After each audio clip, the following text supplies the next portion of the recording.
호세아 6장 1절부터 3절까지의 말씀은 우리가 상당히 많이 반복해서 들었던 말씀입니다. 주님께서 우리를 찢으셨으나 낫게 하실 것이요 치셨으나 싸매어 주실 것이다. 주님께서 다시 우리에게 희망을 주시는 말씀입니다. 그래서 여러분 이걸 보시면 하나님께서 심판을 내리신다는 것, 주님께서 우리에게 벌을 내리신다는 것은 이 말씀 1절에 있는 그대로 보면 주님이 우리를 찢기 위해서 심판하시는 것이 아니고 낫게 하시기 위해서, 회복하게 하시기 위해서 그 일을 행하신다라고 우리는 봐야 할 것입니다. 그러니까 바벨론 포로로 끌려가는 것도 바벨론 지역에서 멸망당하기 위해서 그쪽으로 포로로 보내신 것이 아니라 다시금 회복해서 돌아올 것에 대한 하나님의 계획이 있으신 거죠. 그래서 예레미야 선지자께서 70년 이후에 돌아올 것이라고 예언하셨는데 참 희한합니다. 심판의 메시지와 회복의 메시지가 동시에 나갑니다. 그러니까 회복의 메시지는 뒤로 하고 심판의 메시지만 나가야 사실 백성들이 좀 마음속에 좀 벌벌 떨면서 두려워하면서 그럴 것 아니겠습니까? 그런데 주님께서는 회복의 메시지도 같이 주세요. 그래서 그러니까 하나님의 심판이라고 하는 것을 어쩔 수 없이 우리 받는 겁니다. 그러나 하나님이 인자하시다라고 하는 것을 어떻게 할 수 있냐?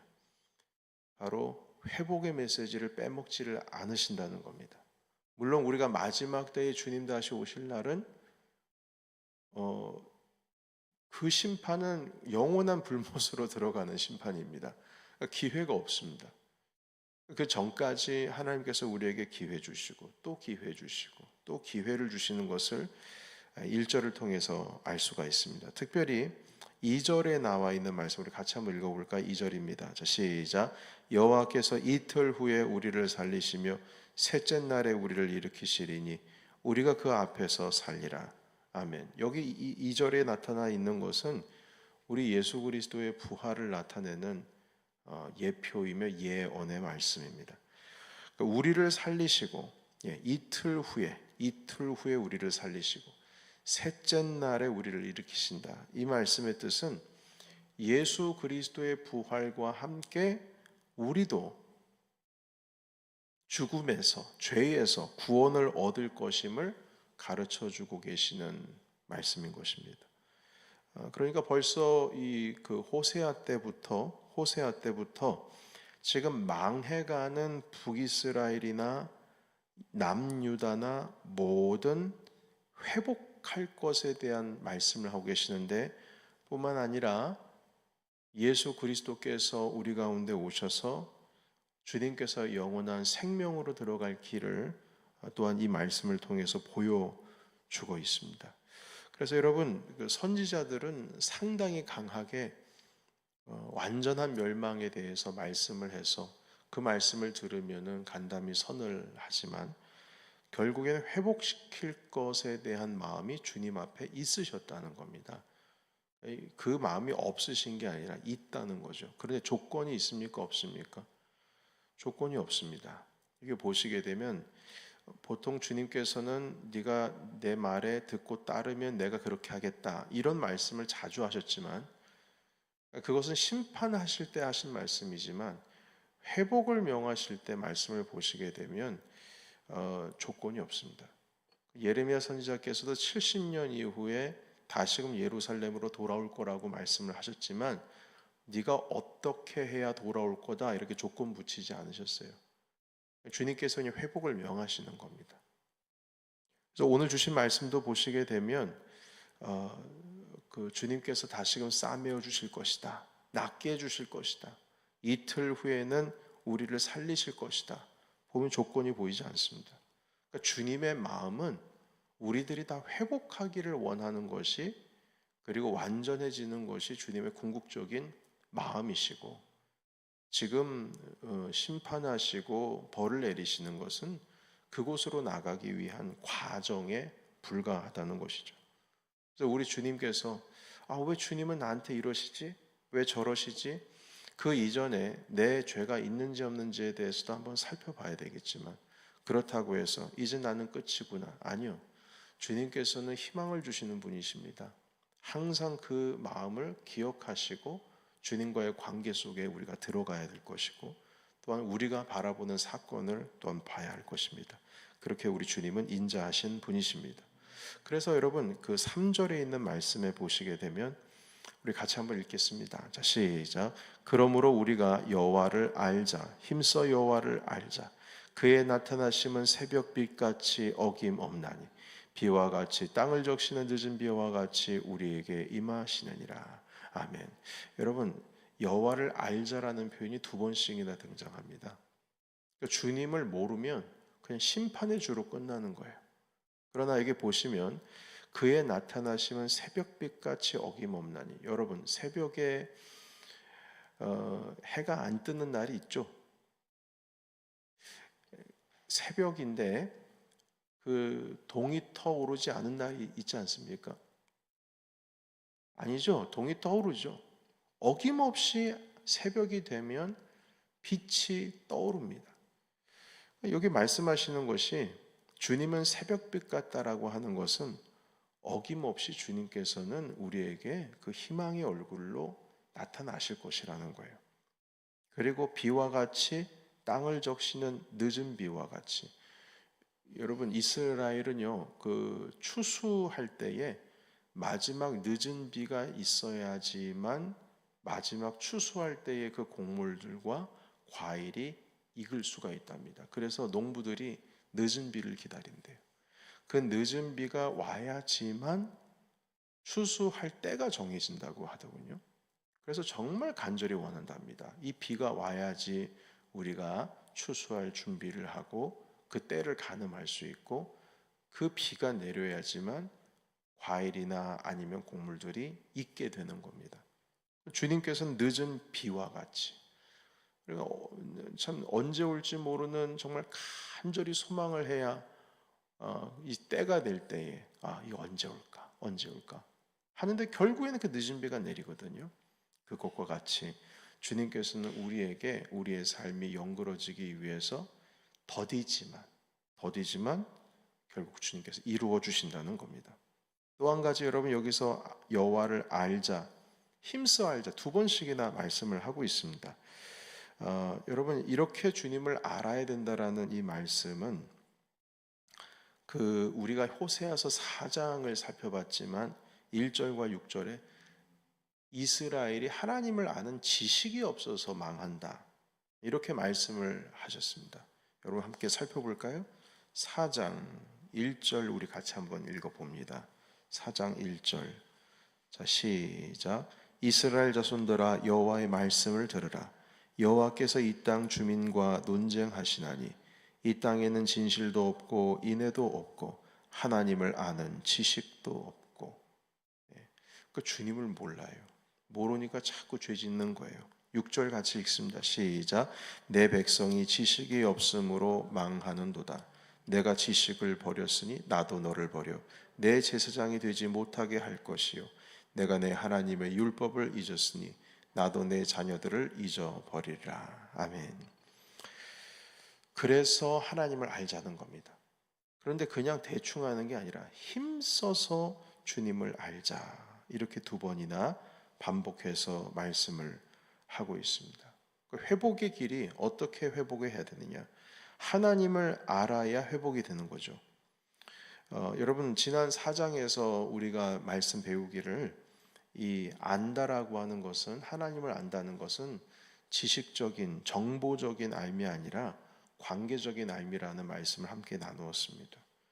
하나님을 안다고 할지라도 뭐 주님은 무소부재하시고 주님은 전능하시고 주님께서는 뭐 신실하시고 주님은 거룩하시고 주님은 여호와 라파 하나님이시고 뭐 별 주님의 성품과 주님의 이름을 많이 알고 성경을 달달달달달달 외운다 할지라도요, 하나님과의 관계가 관계적인 만남이 없으면 주님을 모르는 겁니다. 그래서 사과 말씀을 드렸잖아요. 아무리 사과에 대한 이론적인 공부를 박사처럼 했다 할지라도 따먹어 보지 못한 사람은 그거 모르는 거다. 아무리 박사님이라 할지라도 자기는 먹어보지도 못한 사과 이론적으로 많이 알아봐야 한 번 배워 먹어보지도 못했으면 그건 박사도 아니다. 그런 말씀을 나눴었습니다. 그래서 관계적으로 주님께 돌아가라는 뜻이에요. 관계적으로. 관계적인 삶으로 돌아가라는 겁니다. 주일날 나와서 이 새벽에 나와서 하나님 말씀 듣고 그냥 그렇구나 이게 아니고요. 우리의 삶 속에서 이 말씀을 묵상하고 말씀 가운데 깊이 주님의 마음이 무엇일까를 생각하는 게 만남입니다. 그게 만남이에요. 그게 관계입니다. 여러분 그래서 6절에 있는 말씀에 보시면 인애를 원하고 제사를 원하지를 않는다. 제사보다 하나님을 아는 것을 원한다 말씀합니다. 6절 같이 읽겠습니다. 시작. 나는 인애를 원하고 제사를 원하지 아니하며 번제보다 하나님을 아는 것을 원하노라. 아멘. 나는 인애를 원하고 제사를 원하지 아니하며 번제보다 하나님을 아는 것을 원하노라.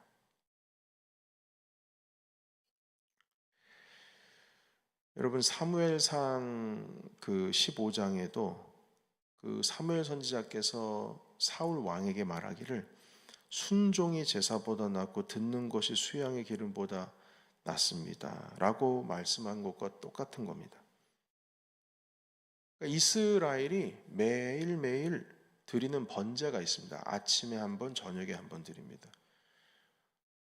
그러니까 반나절 동안 계속 태우는, 하루 종일 태우는 겁니다. 아침이 되면 번제물 태우고 한 오후쯤 돼가지고 이제 불 다 꺼지고 그러면 또 저녁에 또 번제물 드립니다. 그렇게 그 성막에서는 하루에 2번 하나님께 예배를 드리게 돼 있어요. 그런데 그렇게 매일 드리는 번제와 제사가 의미가 없어졌습니다. 제사를 매일 드리면 뭐 하냐? 하나님의 마음을 알지도 못하고 주님과의 관계 속에 거하지도 않는데 그 제사를 드려봐야 뭔 소용이냐? 이렇게 주님 말씀하시는 거예요. 여러분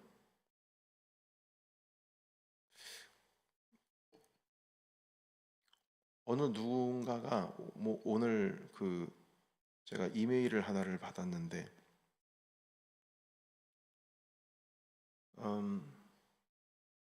저의 노래를 관리해주고 있는 한국의 한 회사에서 연락이 왔습니다.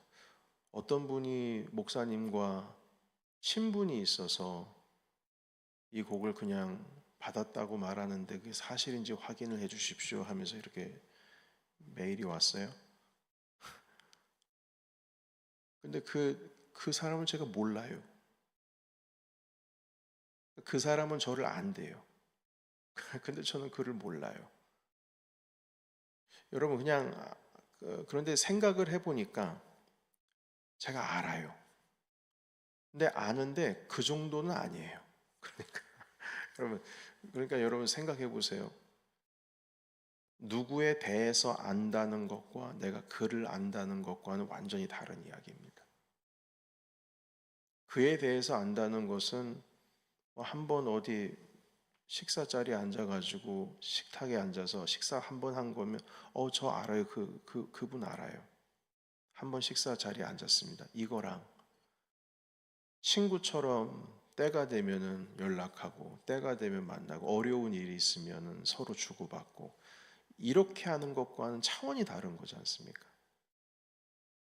주님께서 말씀하시는 여기서의 안다라고 하는 것은 그냥 지나가면 지나가는, 여러분 제가 제 딸에게도 한번 물어봤어요. 사랑아 너 학교에 저희 누구랑 얘기하면서 지나가요. 그래서 친구니? 라고 물어봤어요. 그러니까 친구 아니야 이래요. 친구 아닌데 어떻게 얘기하니? 친구 아니야. 아니 반에 친구들 많지 않아? 아빠. 그러니까 여기서 말하는 이 아이의 그 개념이에요. 친구는 서로 마음을 주고 받고 하는 게 친구지. 그냥 클래스메이트, 그 공간에 있는 어느 누구 하나인 거예요. 그 아이가 남자이든 여자이든 서로 만남하고 서로 얘기를 주고받고 하는 관계가 아니면 친구가 아니라는 거죠. 그냥 학급에 있는 아이, 클래스메이트 정도인 거예요. 그러니까 친구는 아니라고 그러더라고요. 그래서 아니 뭐 친구가 아니야, 학교에서 같이 공부하면 다 친구지, 말을 안 하더라고요. 그 아이의 개념이 그렇다 이 말이죠. 우리가 하나님을 안다고 할 때에 그냥 우리가 한 공간에, 이 예배 공간에 있는 거, 그걸 가지고 우리는 하나님을 안다라고 말할 수 없습니다. 근데 주님께서 보시기에 그래, 예배드리러 왔구나 하시겠죠. 그러나 일상의 삶 속에서 깊이 주님을 만나지를 못하면 여기에 있는 것처럼 매일 예배는 드리는데 삶의 터전에서는 죄 짓고 산다 이 말입니다. 참 희한하죠. 그러니까 나는 인애를 원하고 사랑을 원하고, 나를 향한 사랑은 어디다가 저기 구석에다가 감춰놓고 그냥 제사만 드리는 거예요. 나는 인애를 원하지 제사를 원하지를 않는다. 하나님을 아는 것을 원한다. 정보적으로 아는 게 아니라 그냥 예배 자리에 그냥 자리 지켰다고 하는 것이 아니라 주님과 좀 깊은 관계 속에 들어가기를 주님께서는 원하신다는 겁니다. 그러니까 이스라엘은 매일 예배 아침 저녁으로 드리는데 그 제사의 의미가 없어졌어요. 하나님의 마음을 알고 주님과의 깊은 관계 속에서 그분께 의지하며 순종하는 삶을 살지 않으면서 어떻게 예배를 드릴 수 있냐 이 말인 겁니다. 그래서 여러분 8절에 있는 말씀 보시겠습니까? 8절과 9절 말씀 읽겠습니다. 자, 시작. 길르앗은 악을 행하는 자의 고울이라 피 발자국으로 가득 찼도다. 강도 때가 사람을 기다림같이 제사장의 무리가 세겜길에서 살인하니 그들이 사악을 행하였느니라. 아멘. 여기 8절과 9절에 보면 길르앗이라고 하는 지명이 등장하고 세겜이라고 하는 이름이 등장합니다. 이 지명 이름이거든요. 근데 이 두 지명에 공통점이 있습니다. 그것은 도피성입니다. 이스라엘에게는 총 6개의 도피성이 있었습니다. 이 성이라고 하는 건 마을을 의미합니다. 그래 도피성, 도피할 수 있는 마을인데 이 도피성이라는 것은 뭐냐면 부지 중에, 그러니까 계획 없이 살인할 경우, 부지 중에, 그러니까 실수로 사람을 죽였을 경우, 고의성이 없을 경우 이 살인자들이 도망와서 재판받을 때까지, 그리고 죽임당한 자의 유족들, 그 가족들의 분노가 가라앉을 때까지 몸을 피하는 곳입니다. 이 도피성 주변에는 수많은 제사장들과 레인들이 살면서 이들을 보호해 줬습니다. 그러니까 하나님께서는 계획적이지 않은 겁니다. 만약에 도구를 가지고 무기를 가지고 사람을 쳤을 경우에 그거는 의도적인 것으로 확인을 합니다. 그리고 돌로 잡아가지고 쳤을 때 이것도 의도적인 것으로 해석을 합니다. 그런 경우에는 제외합니다. 돌을 들었거나 아니면 철로 만든 어떤 무기를 들어서 사람을 죽였을 경우에는 해당되지 않고 정말 부지불식간에 의도적이지 않게, 계획적이지 않게, 고의적이지 않은 그런 죽임을 당한 자들은 도피성으로 가면 살아남습니다. 그리고 그 도피성에서 끝까지 어떻게 보면은 그 유족들이 다 생명이 끝날 때까지 거기에 갇혀 사는 경우도 있습니다. 여하튼 피해 있는 곳이죠. 그런데 여러분 여기 보시게 되면 길르앗은 악을 행하는 자의 고울이다. 핏자국으로 가득 찼다. 그리고 세겜 9절에 보면 세겜에서 살인한다.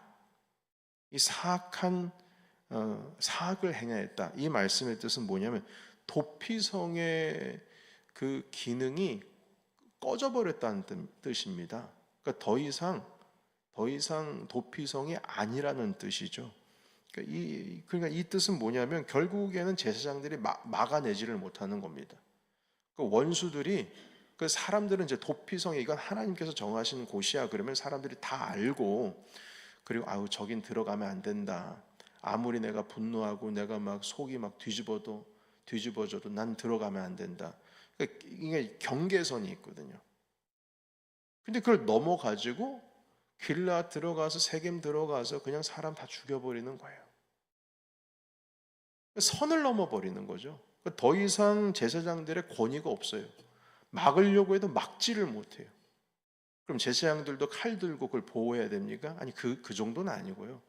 그러니까 그때 당시는 들어오지 마라. 그럼 들어가지 않으면 되는 건데 그렇게 되는 거예요. 결국엔 길을 열어줄 수밖에 없는 것이죠.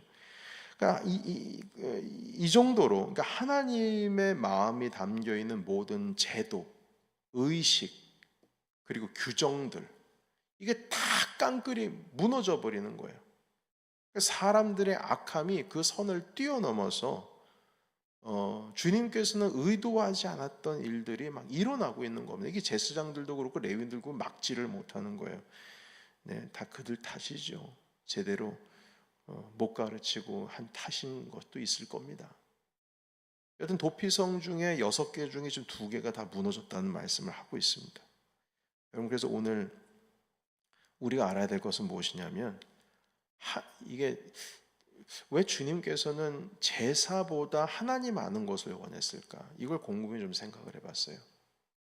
근데 이게 보면 그럼 제사는 내팽개쳐라. 제사는 안 드려도 된다.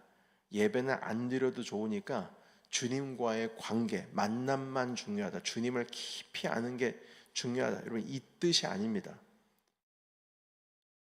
하나님을 깊이 정말 주님의 마음을 알고 주님과의 깊은 관계 가운데 있다면 예배의 삶은 그냥 따라오는 거예요. 그러니까 제사를 강조할 필요가 없어요. 예배를 강조할 필요가 없습니다. 하나님과의 깊은 관계 속으로 들어가면 그런 얘기할 필요 없어도 주님 앞에 예배를 드리러 나오는 거예요. 여러분 남녀가 깊은 사랑에 빠지면 하지 말라고 그래도 밤새도록 전화하고 편지 쓰고 뭐 학천마리 만마리 막 접지 않습니까? 여러분 뭐 우리 그 수없이 많이 드라마 통해서 보지 않겠어요? 잠이 옵니까? 잠이 안 오잖아요. 밤새도록 통화하고 얘기하느라 제 얘기하고 있는 겁니다 지금. 옛날에 그랬어요. 초창기에 서로 알아가고 교제하고.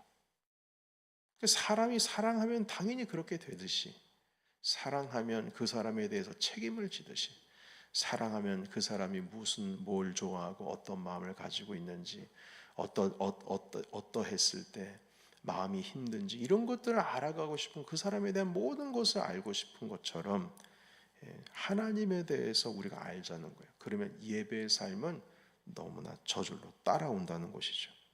오늘 주님께서 이렇게 말씀하세요. 너희가 인애를 버렸다. 6절 같이 읽고 정리하겠습니다. 자, 6절. 자, 시작. 나는 인애를 원하고 제사를 원하지 아니하며 번제보다 하나님을 아는 것을 원하노라. 나는 사랑을 원하고 제사를 원하지 아니하며 번제보다 하나님 아는 것을 원하노라. 결국 하나님 아는 것은 사랑하는 겁니다. 주님을 깊이 관계할 때에 이 번제, 제사 따라오는 거죠. 여러분 오늘 이 말씀을 통해서 무엇보다 우리가 하나님을 아는 우리 넘치는 교회가 되기를 원합니다. 이 새벽에 단지 그 새벽 예배라고 하는 새벽 기도회라고 하는 이 어떤 형식이 잡혀 있는 이 공간의 자리에 있는 것만으로도 만족하는 삶이 아니라 우리의 평상시의 삶 가운데 주의 말씀을 묵상하고 상고하고 끝까지 지키고 살기 위해서 애를 써 우리 주님의 마음을 알아가는 그러할 때에 우리 예배 삶도 풍성한 열매가 있을 줄로 믿습니다. 우리 다 같이 기도하실 때 하나님 우리가 주님을 알기 원합니다. 우리 안에 인애가 가득하게 하시고 이 예배가 하나님 더욱더 풍성한 열매가 되기 위하여 하나님을 아는 지식, 주님과의 관계 지식이 풍성할 수 있도록 인도해 달라고 우리 함께 기도하며 나가겠습니다. 기도합니다.